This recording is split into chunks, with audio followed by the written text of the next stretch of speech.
दोस्तों बहुत बहुत स्वागत है आप सभी का आपके अपने YouTube चैनल द बिहारी पे। दोस्तों इंग्लिश में एक बहुत ही फेमस कहावत है कि game is not over till it's over. मतलब कि खेल को तब तक ख़त्म नहीं माना जाना चाहिए जब तक कि खेल ख़त्म ना हो जाए। जैसा कि पता है आप लोगों को कि STET 19 में आज के डेट में जो दो मुख्य धाराएं बन गई है, एक मेरिट और दूसरा नॉट इन मेरिट। और जब से STET 19 एक मेरिटधारी अभ्यर्थी की तरफ से पटना हाई कोर्ट में जो रिट दायर किया गया था, जिसे डिसमिस कर दिया गया, उसके बाद इस तरह का माहौल क्रिएट किया जा रहा है कि जो मेरिटधारी हैं वो हार गए हैं और अब बहाली नॉट इन मेरिट की होगी। सच्चाई क्या है, आखिर कोर्ट्स केस से किसे फ़ायदा हुआ है, किसे नुकसान हुआ है, और आगे की बहाली किसकी होगी और ये बहाली कैसे होगी, इसी पे हम लोग इस वीडियो में चर्चा करेंगे। लेकिन उससे पहले आइए देखते हैं कुछ इम्पोर्टेंट न्यूज़ जो आज के समाचार पत्रों में छपा है। आप देख सकते हैं अपने स्क्रीन पे आज का जो समाचार पत्र है हिंदुस्तान, इसमें जो बहुत इम्पोर्टेंट न्यूज़ छपा है खास करके सरकारी स्कूलों को लेकर के। देखिए इसमें कहा गया है इस साल 2500 स्कूल बनेंगे स्मार्ट, कंप्यूटर लैब से लैस होंगे। यानी कि इस साल लगभग 2500 सरकारी स्कूल में कंप्यूटर लैब लगने जा रहा है। और यह जो भी लैब लगने जा रहा है ये सभी माध्यमिक उच्च माध्यमिक स्कूलों में लगने जा रहे हैं। और एक स्कूल में कंप्यूटर लैब को लगाने में, उसको एस्टेब्लिश करने के लिए लगभग 6.5 लाख रुपया पर स्कूल के हिसाब से सरकार खर्च करने जा रही है। लेकिन यहाँ पर सबसे बड़ा प्रश्न ये है कि क्या कंप्यूटर लैब लगने के कारण क्या माध्यमिक और उच्च माध्यमिक स्कूलों में फिर से 2500 के आसपास जो सीट है वो बढ़ेगी? क्योंकि STET 19 में जितनी भी सीटें विज्ञापित की गई थी 1600 लगभग 1700 के आसपास, वो सभी सीटें सिर्फ और सिर्फ उच्च माध्यमिक स्कूलों के लिए है। माध्यमिक स्कूलों के लिए एक भी सीट नहीं है।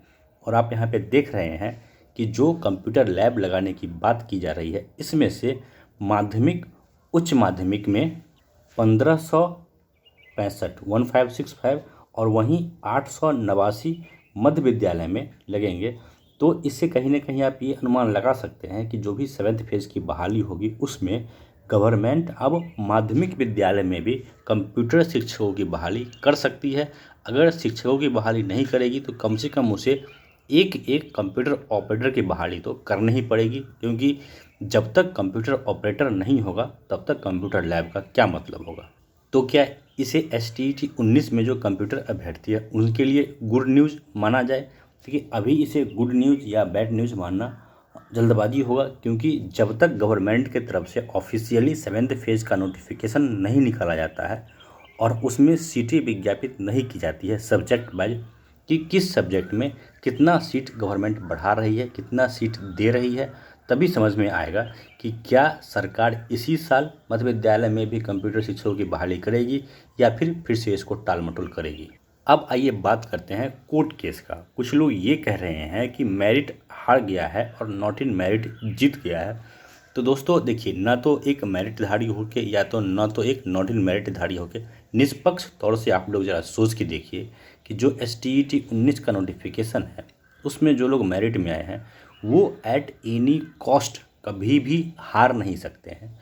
और दुनिया के किसी भी सिस्टम में, किसी भी सरकार में इतनी ताकत नहीं है कि मेरिट को बाहर कर सके। अगर कभी खुदा न खास्ता ऐसा चांस बनता है और दो में से एक को चूज़ करना होगा तो वो मेरिट होगा जो रहेगा और नॉट इन मेरिट होगा जो बाहर जाएगा। ऐसा मैं कैसे कह रहा हूँ? इसका सबसे बड़ा प्रमाण है आपका 26 जून का लेटर। 26 जून का लेटर सरकार को क्यों जारी करना पड़ा इसको समझिए। सरकार को 26 जून का लेटर इसलिए जारी करना पड़ा क्योंकि इस बहाने में नोटिफिकेशन के हिसाब से सिर्फ और सिर्फ मेरिट को जाना था।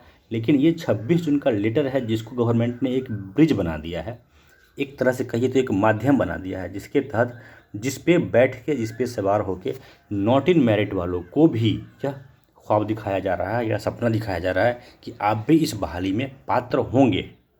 यह एक पात्रता परीक्षा था नहीं, इसे एक पात्रता परीक्षा बनाया गया है।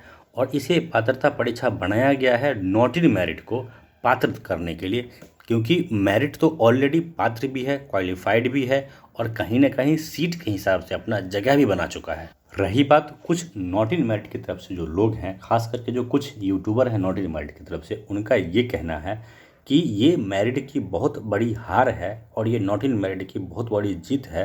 तो ऐसे लोगों को मुझे लगता है कि हार और जीत का क्या डेफिनेशन है ये पता नहीं है। अगर उन्हें पता होता तो उन्हें यह बात समझनी चाहिए थी कि मेरिट था, है और रहेगा।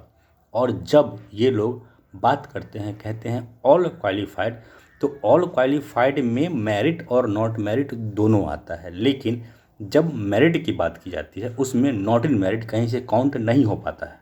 अभी मैं इस पर ज़्यादा कुछ कमेंट नहीं करूँगा, नहीं तो फिर से बेवजह का एक विवाद उत्पन्न हो जाएगा। लेकिन एक बात मैं आप लोगों से ज़रूर कहूँगा, इस पर आप लोग मेरे इस लाइन पे आप लोग विचार ज़रूर कीजिएगा कि जो लोग खास करके नॉट इन मेरिट में हैं, इनको भरमाने वाले, बहकाने वाले बहुत सारे लोग हैं। इसीलिए मैं कह रहा हूँ कि जो भी लोग नॉट इन मेरिट में हैं, ज़रा इस बात पे विचार कीजिएगा कि 26 जून का लेटर आपको क्या दे रहा है। क्या 26 जून का लेटर आपको जॉब दे रहा है? जी नहीं, 26 जून का लेटर आपको नोटिफिकेशन के टर्म्स को चेंज करते हुए सिर्फ और सिर्फ पात्रता दे रहा है। और वही नोटिफिकेशन STET 19 जो मेरिट को है पात्रता के साथ साथ सर्टिफिकेट दे रहा है, जो उसे आगे की बहाली में ले जाएगा। लेकिन नॉट इन मेरिट को सिर्फ और सिर्फ 26 जून का लेटर है जो पात्रता दे रहा है। बहुत सारी टेक्निकल बातें अभी भी इसमें है जो नॉट इन मेरिट के लोग नहीं समझ पा रहे हैं। अब रही बात कि बहाली किसकी होगी और बहाली कैसे होगी, तो जितने भी जितने भी मेरिट के अभ्यर्थी हैं, आप एक बात जान लीजिए कि कुछ भी हो जाए, बहाली आपको इस बहाली से कोई बाहर नहीं कर सकता है। क्योंकि अगर सरकार सिर्फ मौका देने की ही बात करती है तो मेरिट को तो मौका सब दिन से मिल रहा था। जब से रिजल्ट आया, 12 मार्च का रिजल्ट हो, जून का रिजल्ट हो, लेटर हो, हर समय मेरिट पात्र था। नॉट इन मेरिट एक ऐसा पक्ष है जिसे जबरन इसमें पात्र बनाया गया है, तो कभी भी आप मेरिट को बाहर कर ही नहीं पाएंगे।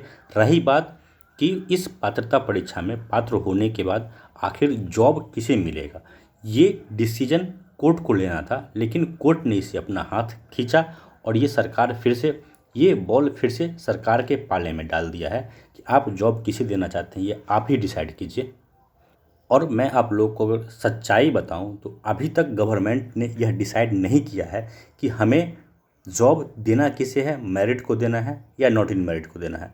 तो एक बात समझ लीजिए, जो न्याय संगत है कि इस बहाली में आगे बढ़ेगा तो सब साथ आगे बढ़ेगा, ये अब एक भ्रम सत्य है। क्योंकि लेकिन एक बात ये भी है कि हमेशा मेरिट आगे रहेगा, उसके बाद ही नॉट इन मेरिट आगे बढ़ेगा। तो जब भी जॉब की बात आएगी तो मेरिट के बाद ही नॉट इन मेरिट का जॉब हो पाएगा। लेकिन यहाँ पे कंडीशन अप्लाइड ये है कि ये तभी कोई इंसान कह सकता है, कोई अपने तरफ से कुछ भी आप लोग को झूठा इन्फॉर्मेशन दे दे, कोई ये कह दे कि मैंने नियमावली देख लिया है जो अभी तक बना ही नहीं है। लेकिन एक बात यहाँ पे भ्रम सत्य है कि ये डिसाइड तभी होगा जब गवर्नमेंट 7th फेज़ का नोटिफिकेशन जारी करेगी। इसलिए मैं आप लोगों से बार बार कह रहा हूँ, बहाली किसकी होगी, मेरिट की होगी या नॉट इन मेरिट की होगी, ये सभी डिसीजन अब सिर्फ और सिर्फ 7th फेज़ के नोटिफिकेशन से होगा। इसीलिए आंदोलन कीजिए, सचिवालय जाइए, सरकार पे दबाव बनाइए और सिर्फ एक ही डिमांड कीजिए कि 7th फेज़ का नोटिफिकेशन आप जारी कीजिए। और जो भी लोग ज़्यादा खुश हो रहे हैं नॉट इन मेरिट के, या फिर जो लोग उदास हो रहे हैं, जो लोग मेरिट के हैं, उनसे मैं यही कहूँगा कि अभी तक कंडीशन वही है जो 26 जून का था। क्योंकि कोर्ट से केस खारिज होने के बाद भी जो 26 जून के लेटर के तहत इन लोगों को पात्र बनाया गया था वही कंडीशन है, उसमें अभी तक कोई परिवर्तन हुआ नहीं है। इसमें आगे क्या होगा ये सब का फैसला 7th फेज़ का नोटिफिकेशन करेगा। इसीलिए जो लोग निराश हैं उन्हें निराश होने की आवश्यकता नहीं है, और जो लोग ज़्यादा खुश हो रहे हैं वो ये बताएं कि आप क्यों खुश हो रहे हैं, आपको क्या मिला है। क्योंकि अगर मान लीजिए वर्स्ट कंडीशन ऐसा होता है और बहाली नियमावली 2020 के हिसाब से होती है, चलिए मान लिया कि बहाली एकेडमिक पे भी हो जाती है, तो भी इस जो 80,000 लोग हैं जो पात्र अभी हैं इस नोटिफिकेशन के हिसाब से, इसी 80,000 में से किन्हीं 37,000 का जॉब होगा। अब वो 37,000 कौन होंगे ये अभी से आपने डिसाइड कैसे कर लिया? नॉट इन मेरिट वालों ने ये डिसाइड कैसे कर लिया कि ये 37,000 में सभी नॉट इन मेरिट वाले ही होंगे? और सभी नॉट इन मेरिट वाले भी कैसे हो सकते हैं? नॉट इन मेरिट में अकेले 50,000 से अधिक लोग हैं और सीट तो 37,000 है। उसके बाद भी कैटेगरी वाइज सीट है। कंप्यूटर साइंस और SST दो ऐसा सब्जेक्ट है जिसमें प्रैक्टिकली सबों का होना कभी संभव ही नहीं है।